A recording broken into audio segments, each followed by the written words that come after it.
Ryan Lehman with Parker Excavation and Forestry. We do everything from house pads, underground, to firefighting and land clearing during the summers, and basically anything from the ground up.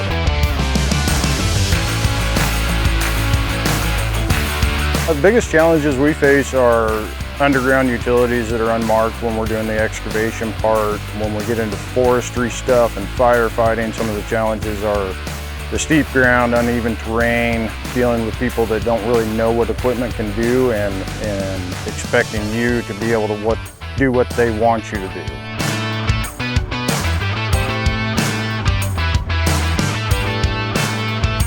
We really like the 6-way blade and the undercarriage for being able to build roads as we're going, whether we're installing culverts on the side of the road or punching in new road.